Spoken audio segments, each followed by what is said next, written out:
हे महापुरुष ते चरणारविन्दम् भक्ति भक्त भगवंत गुरु चतुरनाम बबुए इनके पद वंदन प्रिय नाशत विधि जय जय जय हनुमान गोसाई कृपा कर हृदय अज्ञानान्तमिरान्धक्ष ज्ञानाञ्जनशलाकय चक्षुरुन्मिलितं येन तस्मै श्रीगुरवे नमः। बोलो सद्गुरुदेव भगवान की जय, शंकर भगवान की जय, जगदम्बा मैया की जय, इष्ट देवता की जय, सद्गुरुदेव भगवान की जय, श्री गुरु गोरखनाथ भगवान की जय। नमः पार्वती पतये हर हर हर महादेव शंभो। ओम नमो भगवते वासुदेवाय। ओम नमो भगवते वासुदेवाय। ओम नमो भगवते वासुदेवाय। ओम नमो ओम नमो भगवते वासुदेवाय। ओम नमो भगवते वासुदेवाय। ओम नमो भगवते वासुदेवाय। ओम नमो भगवते वासुदेवाय। वासुदेवाय नंदनंदनाय वासुदेव नंदनंदनाय वासुदेवाय नंदनंदनाय। ओम नमो भगवते वासुदेवाय। ओम नमो भगवते वासुदेवाय। वासुदेवाय नंदनंदनाय वासुदेवाय नंदनंदनाय भक्तवत्सलाय नंदनंदनाय। ओम नमो भगवते वासुदेवाय। ओम नमो भगवते वासुदेवाय। ओम नमो भगवते वासुदेवाय। वासुदेवाय वासुदेवाय वासुदेवाय। बोलो श्रीमद्भागवत महापुराण की जय। नमः पार्वती पते हर हर हर महादेव शंभो।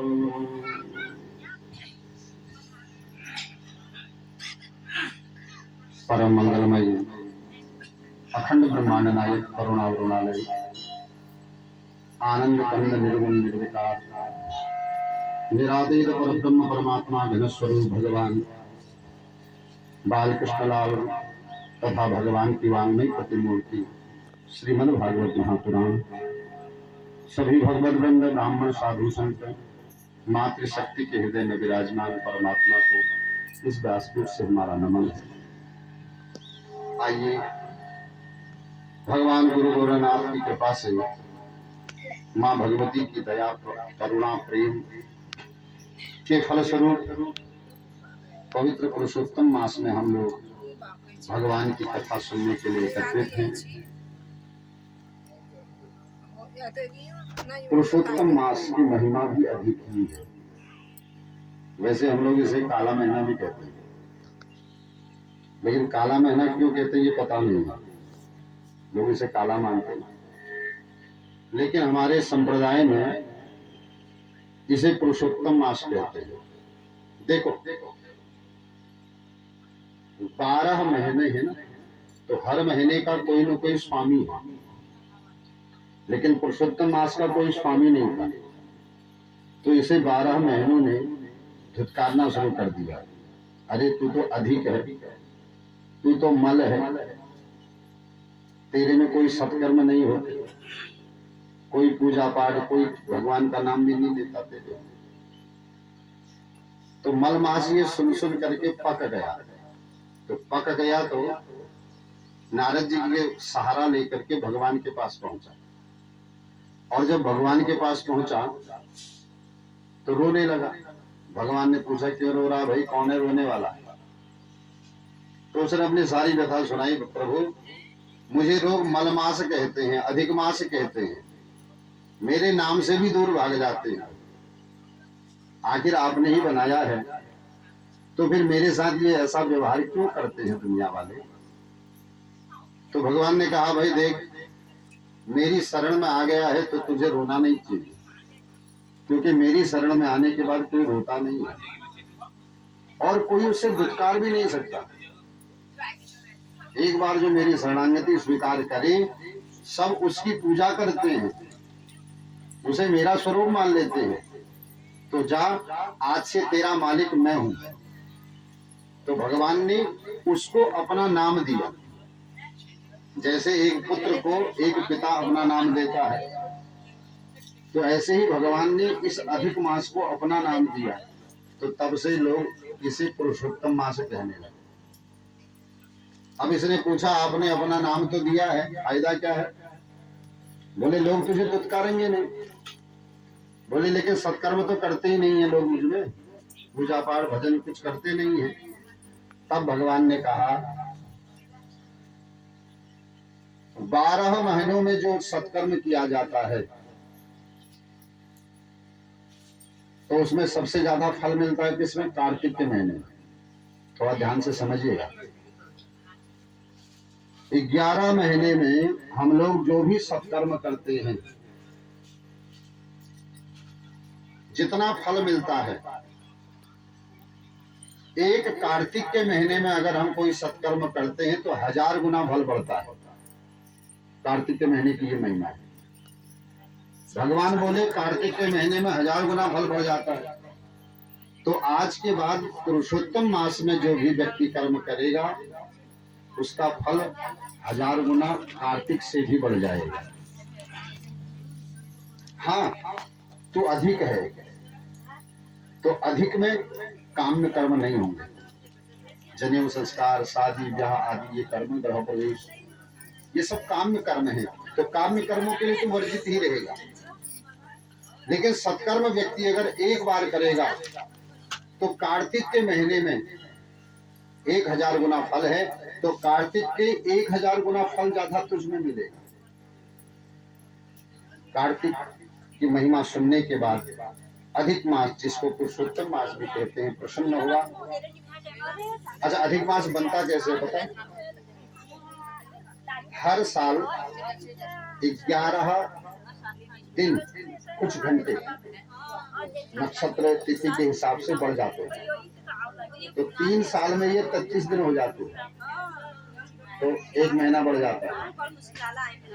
और जिस महीने में संक्रांति नहीं आती उस महीने को अधिक मास कह देते हैं। लेकिन ये सौर्य मास से नहीं है, ये चंद्र मास से है, क्योंकि हमारे यहाँ गणित 2 तरीके से चलता है। तो चंद्र मास के अनुसार। अच्छा, ये आता क्यों है? इसके पीछे भी बहुत रहस्य छुपे हैं। एक कारण तो था कि एक राक्षस हुआ हिरण्याकश्यप, जिसने वरदान मांगा मैं 12 महीने में से किसी महीने में न मरूं। तो भगवान ने 13वां महीना पुरुषोत्तम मास बना दिया उसको मारने के लिए। दूसरा कारण देखो, जो लोग संगीत जानते हैं ना, उन्हें पता है जब सम पर सारे वाद्य आते हैं तब वहीं से भजन उठाया जाता है। तो ऐसे ही 12 महीनों का सम है क्या? पुरुषोत्तम मास। यहाँ पर तिथि, वार, नक्षत्र, सूर्य, चंद्रमा सब एक सम संख्या में आ जाते हैं। और यहाँ से फिर शुरू हो जाता है। अब ये बात इतनी समझ में आसानी से नहीं आएगी, क्योंकि जब पढ़ा हो समझा हो कभी तो तभी समझ पाओगे।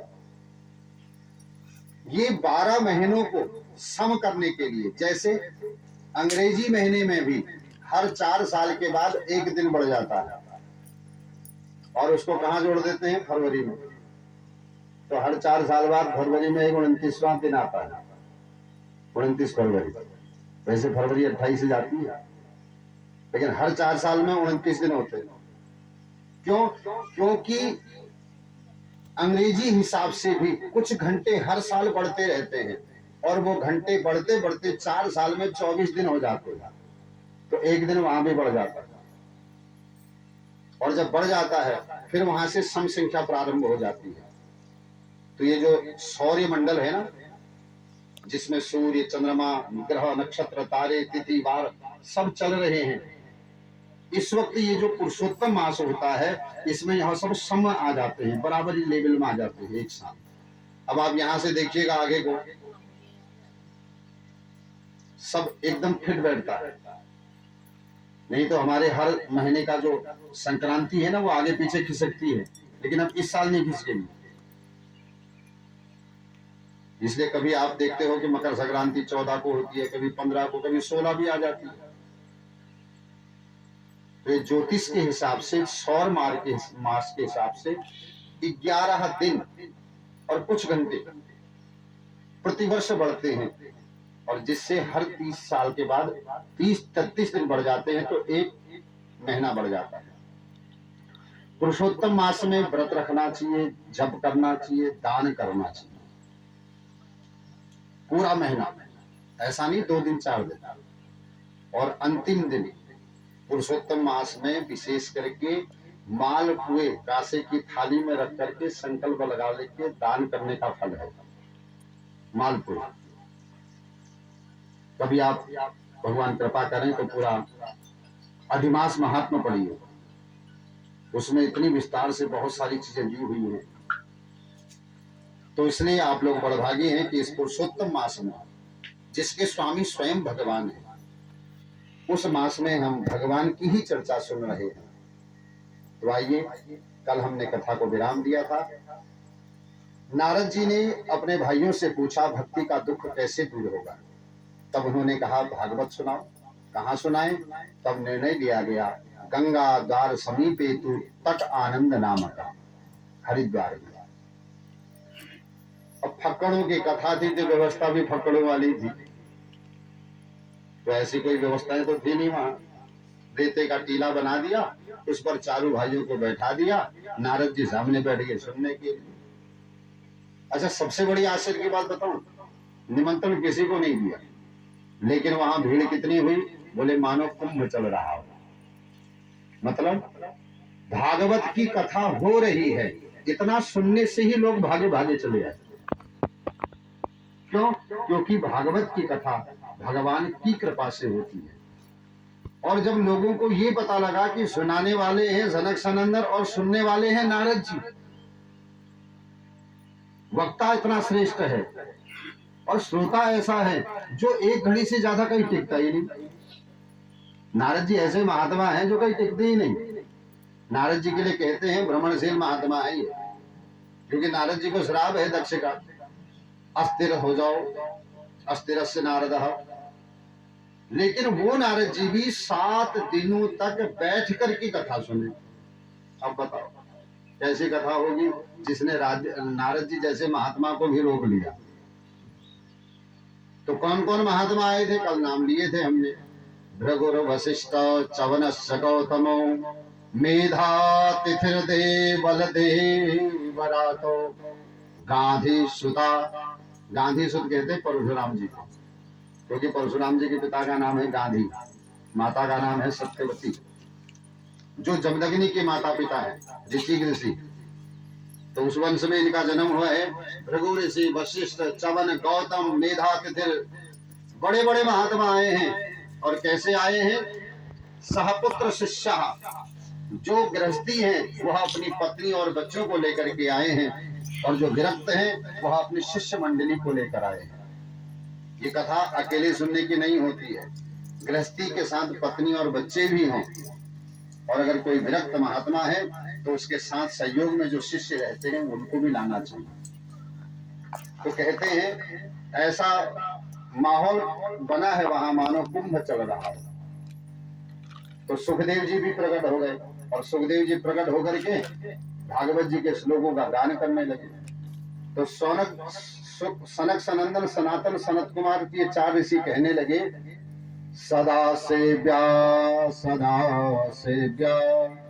श्रीमद्भागवती कथा यस्या श्रवण मात्रेण हरिश्चित्तं समाश्रयी। सदा सेव्या यानी कि सदा सुनो, हमेशा सुनो, जब मिले तब सुनो। कथा के लिए कभी ये नहीं कहना चाहिए बहुत सुन ली है वही कथा है। हाँ, एक ही अंतर होगा, व्यास जी दूसरे आए होंगे, क्योंकि आजकल कई लोग ऐसा कहते हैं, उनको भी बात में पता पता सुने थे मुझे। देखो सुन लिखा है, जो लोग ऐसा कहते हैं उनके लिए तुलसी बाबा ने लिखा है मानस में, रामचरित सुनि सुनत अघाही रस विशेष जाना तिन नाही। जिन हरि कथा श्रवण नहीं कीना श्रवण रंध्र अहि भवन समाना। सांप के बिल जैसे कान होते हैं उनके, जिन्होंने भगवान की कथा नहीं सुनी है। इसलिए जब मिले जहां मिले वैसे सुनो। तो एक महात्मा ने पूछ लिया, महाराज जी क्यों सुने, सुनने का फायदा क्या है? बोले फायदा ये है, यस्य स्मरण मात्रेण हरिश्चित्तं समाश्रयी। वह चितचोर चित्त में आकर के चिपक जाता है, प्रकट हो जाता है। देखो हम सबके अंदर परमात्मा है, लेकिन कैसा है? सोया हुआ है। जिस दिन जागेगा ना उस दिन हमारी शकल और सूरत दोनों बदल देगा। जैसे माचिस के डिब्बे में आग होती है, लेकिन आप जेब में रखे रहते हो, जलाती है क्या? नहीं जलाती है ना। कब जलाती है? जब रगड़ लगती है, आग प्रकट होती है। अब धरो जेब में, अब जेब में धरोगे तो जलोगे। ऐसे ही परमात्मा हृदय में तो है। कैसा है? माचिस के डिब्बे में आग की तरह है। हमने साधना करके, व्रत करके, जप करके, प्रेम करके उसे जगाना है, और जिस दिन वो जागेगा उस दिन क्या होगा? सकल भुवन मध्य निर्धनास्ते धन्या निवसति हृदि तेषां भक्ति सूत्रोपनद्धा। हरिरपि निजलोकं सर्वथा तो विहाय प्रविशति हृदि तेषां भक्ति सूत्रोपनद्धा। सारे संसार में निर्धन होकर के धनवान हो जाता है वह व्यक्ति जिसके हृदय में परमात्मा जाग जाता है। सकल भुवन मध्य निर्धनास्ते भी धन्या, निर्धन होकर के भी धनवान हो जाता है। क्यों होता है धनवान? क्योंकि भगवान हरिरपि निज लोकम सर्वथा तो विहाय, अपना वैकुंठ छोड़ करके उसके हृदय में सदा सर्वदा के लिए बैठ जाते हैं। देखो इस शरीर की महिमा तभी है जब परमात्मा आकर के बैठे। परमात्मा आकर के बैठेगा तो ये बात निश्चित जान लेना। आप कैसे समझोगे परमात्मा आकर बैठा? तो उसके लिए भी यहाँ सूत्र बताया है, प्रेमेक रूपा सहसा विरासी। उसका स्वरूप प्रेमियों जैसा होगा, आंखों में भाव झलकता होगा। और सच कहूं सबसे बड़ी बात, उसके जीवन से दिखावा, आडंबर, पाखंड चला जाएगा। उसकी करनी और कथनी में अंतर नहीं होगा। कैसा होगा? वचस्येकम मनस्येकम कर्मण्येकम सदात्मना। जो हृदय से सोचेगा वो कर्म से करेगा, और वाणी से वही बोलेगा। लेकिन हम लोगों का क्या हाल है? मनस्यन्यत् वचस्यन्यत् कर्मण्येत्मां दुरात्मना। हम मन में कुछ सोचते हैं, वाणी से कुछ कहते हैं, और हाथ से कुछ और ही करते हैं। ये किसके लक्षण है? दुरात्माओं के, दुर्जनों के लक्षण है। जो मन से सोचे वो वाणी में हो, जो वाणी में हो वो कर्म में हो, तो वही सदात्मा का लक्षण है, सज्जनों का लक्षण है। वह लक्षण विद्यमान हो जाता है। तब कहते हैं जब ऐसे दिव्य कथा होने लगी तो स्वर्ग में खड़े होकर के आकाश मंडल में देवता गालियां देने लगे। किसको? उसको जो कथा सुनने नहीं आ रहा है। पता है कथा हो रही है फिर भी नहीं आ रहा है। अच्छा, गालियां भी संस्कृत की बहुत बढ़िया होती है। संस्कृत में कोई गालियां दे तो ऐसा लगता बड़ाई कर रहा है। जैसे किसी से कहो आप तो देवता हैं, अब सुनने में तो अच्छा ही लग रहा है ना, आप देवता हैं। कई लोगों से लोग कहते हैं तुम जब तो भैया, इसका मतलब पता है क्या होता है? इसका मतलब है तुम स्वार्थी हो। अब सीधे सीधे नहीं कहा स्वार्थी हो तो देवता हो गए दिया। अच्छा, लेकिन ये वही समझेगा जो समझता है इस भाषा को। अच्छा, किसी से कहो आप तो ग्राम सिंह हो, तो सुनने में कितना बड़ा बढ़िया लग रहा नहीं, हम तो गांव के शेर हैं, यही तो समझ रहे हो आप लोग। लेकिन ग्राम सिंह नाम है कुत्ते का, मतलब तुम कुत्ते हो। कितनी बढ़िया गालियां हैं हमारी संस्कृत में। इसीलिए संस्कृत को देव भाषा कहते हैं। यहाँ गालियां भी हैं तो प्यार से साथ, क्योंकि हर कोई समझ नहीं सकता। किसी से कह दो आप तो गृहपाल हो, वो समझेगा घर को पालने वाले हम ही हैं। ठीक ही कह रहा है, ये भी समझ गया, गृहपाल नाम भी कुत्ते का है। तो ऐसी ऐसी गालियां यहाँ दी हैं। आजन्म मातृमपेन सखेन किंचित चित्तम विधाय सुख शास्त्र कथा न पीत्वा चांडाल वश्च खरवद्गते न नीतम मिथ्या स्वजन्म जननी जनि दुख भागः। देवता कहते हैं तुम्हारा जन्म चांडाल के समान है, खर गधे के समान है, सुअर के समान हो तुम लोग। तुम्हारा जन्म मात्र अपनी माँ को प्रसव पीड़ा देने के लिए हुआ है। हम कहें हम देवता होकर के भी कथा सुनने से वंचित हो गए, और तुम भाग्यशालियों को भगवान की कथा सुनने को मिल रही है और तुम इसे सुन नहीं रहे हो। तुम में और पशु में कोई अंतर नहीं है, एक ही अंतर है, वो 4 टांग वाला है, तुम 2 टांग वाले। तुम में और मुर्दे में कोई अंतर नहीं है, एक ही अंतर है, मुर्दा सांस नहीं ले रहा है, तुम सांस लेते हुए मुर्दे के समान हो। अब बताओ, ऐसी ऐसी गालियां दी। धिक्तम नरम पशु समभवार रूपम मेवं विदन्ति दिविदे वो मुख्य समाजः। देव समाज ये गालियां दे रहा है।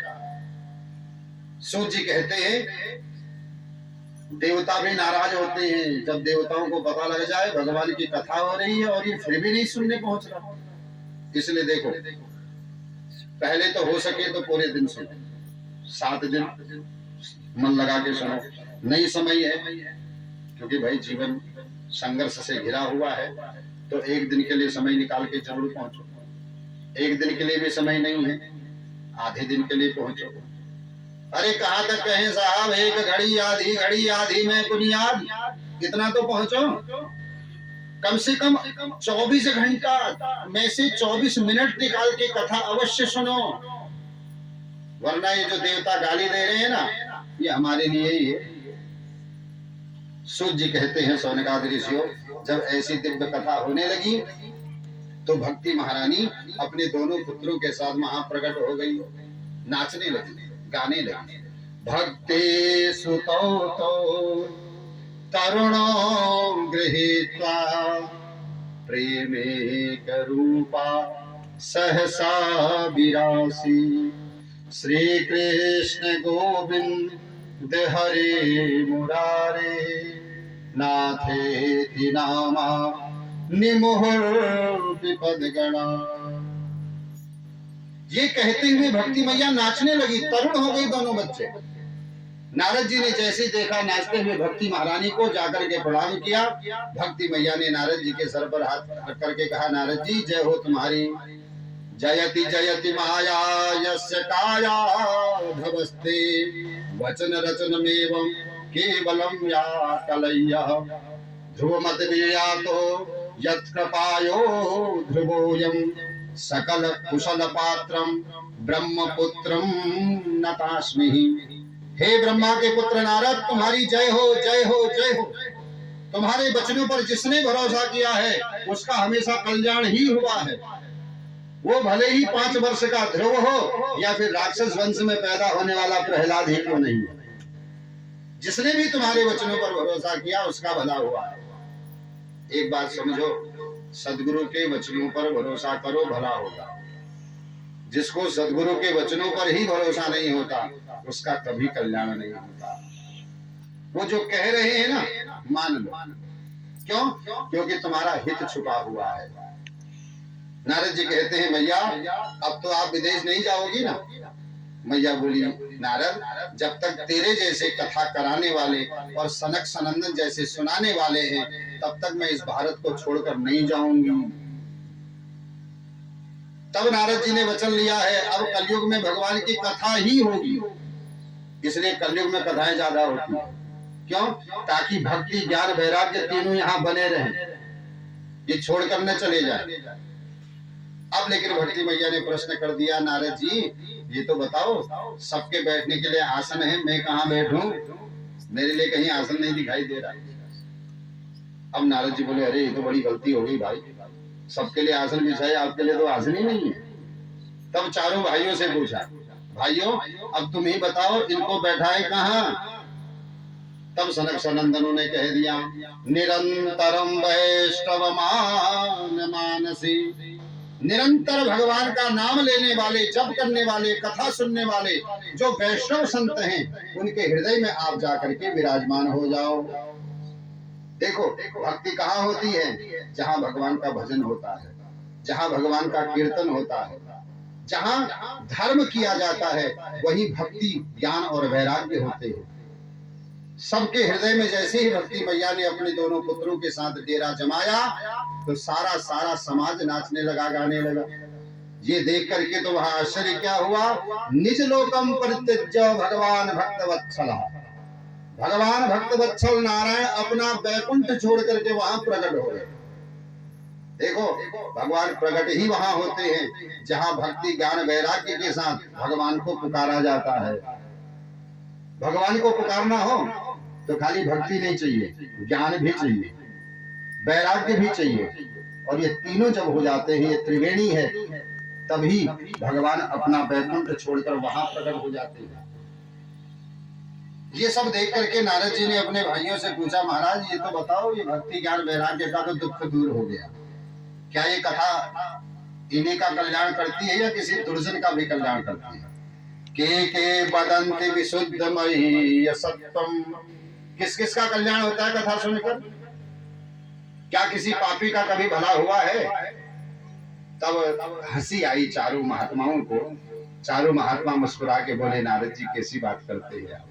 ये कथा, ये मानवा पाप कृतस्तु सर्वदा सदा दुराचार रथा विमार्गा क्रोधा निदग्धा कुटिलाश कामिनः सप्ताह यज्ञेन कलो पुनन्ति ते सत्येन हीना पितृमातृदूषिका कृष्णाकुला स्वधर्म विवर्जिता। ये मानवा, जो मानव जन्म से लेकर के मृत्यु पर्यंत कभी भी उसने सत्कर्म नहीं किया, अधर्म में लगा रहा, नास्तिक था नंबर 1 का, बुरे कामों में जिंदगी निकाल दी, क्रोध रूपी अग्नि में जला रहा, कामनियों के संग में पड़ा रहा, मरने के बाद प्रेत योनि में चला जाएगा, और प्रेत योनि में जाने के बाद अगर उसके निमित्त से भी कोई भगवान की कथा सुने उसका भी उद्धार हो जाता है। जैसे ही नारद जी ने सुना कोई आदमी इतना पापी हो, मर गया, प्रेत हो गया, उसके लिए कथा करो, उसका भी उद्धार हो जाता है। नारद जी बोले, भरोसा नहीं होता है, भरोसा करने वाली बात भी नहीं है। तो नारद जी बोले, पागल बनाने को आपको हम ही मिले हैं क्या? बोले नहीं नहीं, उदाहरण है हमारे पास, इतिहास है। क्या इतिहास है बताइए थोड़ा सा। तुंगभद्रा तटे पूर्वम भूत पतन उत्तमम यत्र वर्णा स्वधर्मेण सत सत्कर्म सूचकः। एक उत्तम नगर है, उस उत्तम नगर में 4 वर्ण के लोग रहते हैं। तुंगभद्रा नदी के किनारे ब्राह्मण, क्षत्रिय, वैश्य, शूद्र। देखो सब अपने अपने धर्मों का पालन करते हैं वहां। और वहां जो एक ब्राह्मण है उसका नाम है आत्मदेव। और आत्मदेव ब्राह्मण कितना ज्ञानी है बताए? उसके लिए भागवत जी में लिखा है द्वितीय म्यू भास्कर, मानो दूसरा सूर्य ही है। जैसे सूर्य के उदित होते ही रात्रि का सारा अंधकार मिट जाता है, वैसे ही कोई ऐसी समस्या नहीं जिसका समाधान ये महात्मा न कर पाता। कोई ऐसी समस्या नहीं, प्रॉब्लम नहीं। तो इसको भास्कर कहते हैं, दूसरा सूर्य कहते हैं। तो लेकिन महाराज इनकी पत्नी है, उसका नाम है धुंधली देवी। तो इनके घर में सब कुछ ठीक ठाक है, धन संपत्ति भी बहुत है, लेकिन करते क्या हो, संतान नहीं है। अच्छा, महात्मा ने के पड़ोसी बड़े जोरदार थे। अच्छे पड़ोसी मिले ना, ये भी भाग्य है, वरना अच्छे पड़ोसी भी लोगों को नहीं मिलते। और किसी को तो बहुत ज्यादा ही अच्छे मिल जाते हैं जो आगे फेंके। तो इनके भी पड़ोसी जोरदार थे। तो एक दिन पड़ोसी ने कहना शुरू कर दिया, अरे आत्मदेव ब्राह्मण, सारी दुनिया का भला करता है, पहले अपना तो भला कर। तेरे घर में पत्नी है, तेरे बेटा कभी हुआ नहीं। घर में गाय है, कभी वो ब्याई नहीं। तो रोज तुलसी को जल देता है, वो हरी कभी हुई नहीं। तेरे को पता है तेरे पितर तेरे से नाराज है, तेरे पूर्व जन्म के कर्म बड़े खराब है। अब महात्मा सोचने पर विवश हो गया, बात तो ठीक कह रहा है। मैं इतना जानकार हूँ, सारी दुनिया का भला करता हूँ, लेकिन मेरे ही घर में न बच्चा है, न गाय ब्याती है, न तुलसी का पौधा हरा होता है। इसका मतलब सच में मेरे पिता नाराज है क्या? क्या मेरा पूर्व जन्म इतना खराब है? उसने कितना धर्म, कर्म, यज्ञ, अनुष्ठान सब कर डाले महाराज, लेकिन फिर भी एक बेटा का मुंह नहीं देखने को नहीं मिला। आधी संपत्ति नष्ट कर दी उसने यज्ञ करने में। अंत में सोचा जब बेटा ही नहीं है तो किसके लिए सब कर रहा हूं, तो अब मर जाना चाहिए। तो महात्मा घर से निकल गए, वन में चले गए मरने के लिए। अब वन में गए, सरोवर में जल पिया, एक वृक्ष के नीचे बैठे तो याद आया, मरना तो बड़ा, आत्महत्या करना बहुत बड़ा पाप है भाई। ये पाप तो मैं नहीं कर सकता, क्योंकि अभी तो दशा बिगड़ी है, बाद में और बिगड़ जाएगी। बेचारा रोने लगा जंगल में बैठकर। वहीं से महात्मा जी निकल रहे थे। महात्मा जी ने देखा सर में चुटिया है, गले में जनेऊ है, कोई ब्राह्मण लग रहा है दिखने में। तो महात्मा जी ने पूछ लिया, कथम ब्रह्मणदीन मुखः कुतश्चिंता तुरो भवान्, कथम रोदिसि विप्रत्वं काते चिंता बलीयसी, वदत्तं सत्वरं मह्यं स्वस्य दुःखस्य कारण। ए ब्राह्मण क्यों रो रहा है? अपने रोने का कारण बता मुझे। ब्राह्मण देवता तुरंत महात्मा के चरणों में गिरे।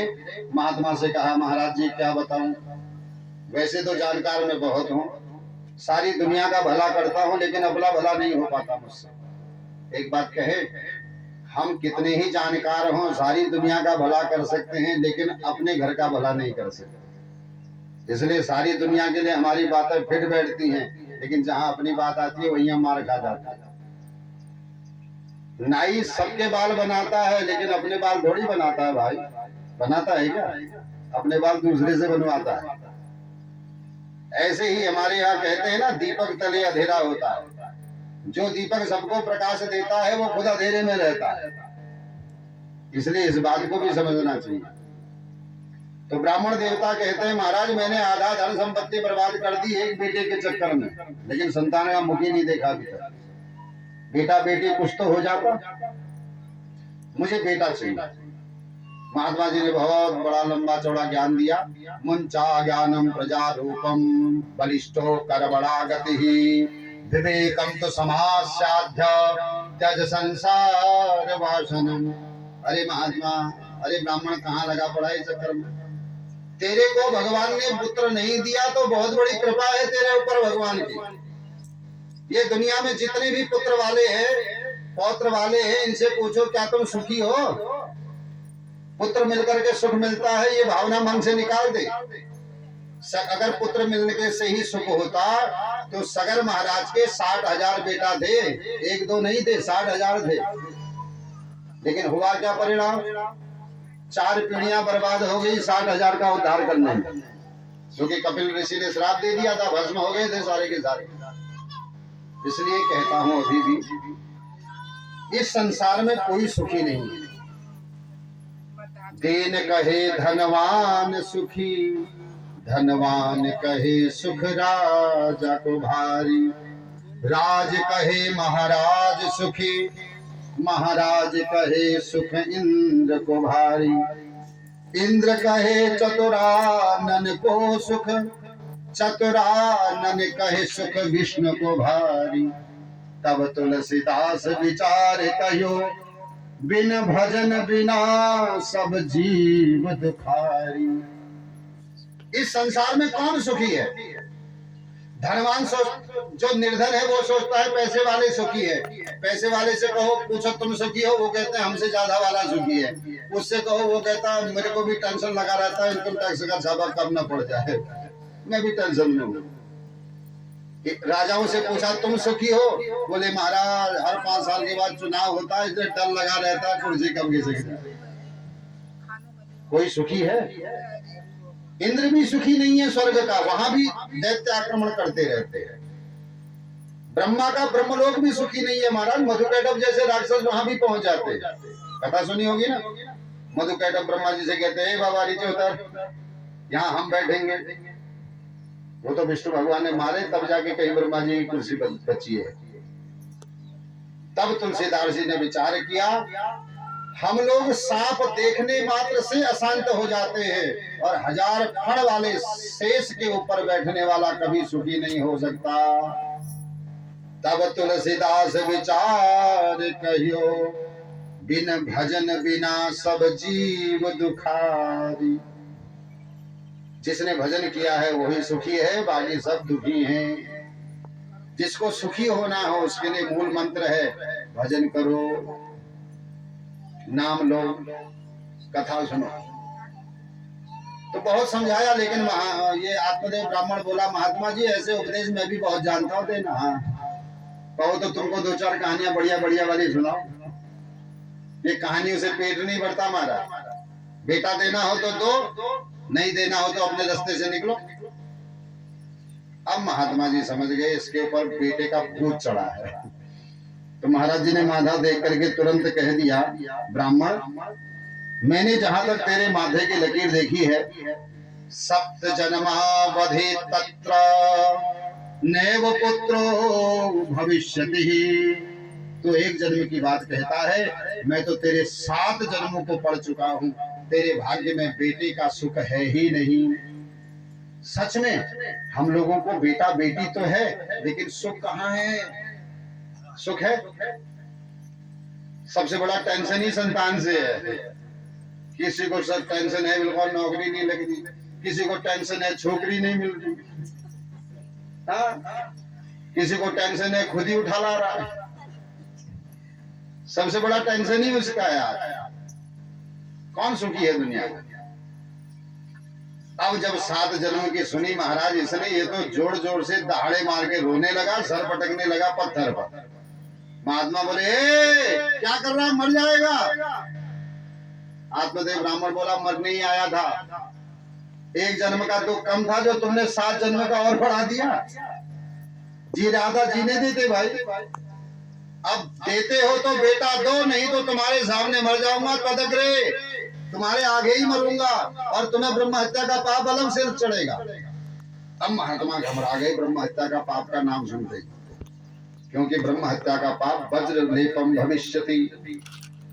महात्मा बोले भाई तुम मेरे सामने मत मरो, मुझे जाने दे, उसके बाद भले तो कुछ भी कर।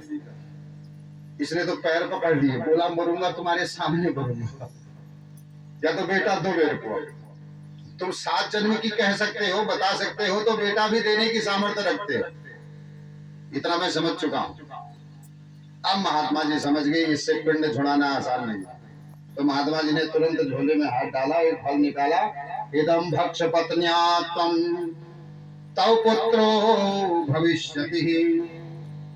अपने झोले से एक फल निकाल करके ब्राह्मण के हाथ में रखते हुए कहा, अपनी पत्नी को खिलाना, तुम्हारा बेटा होगा।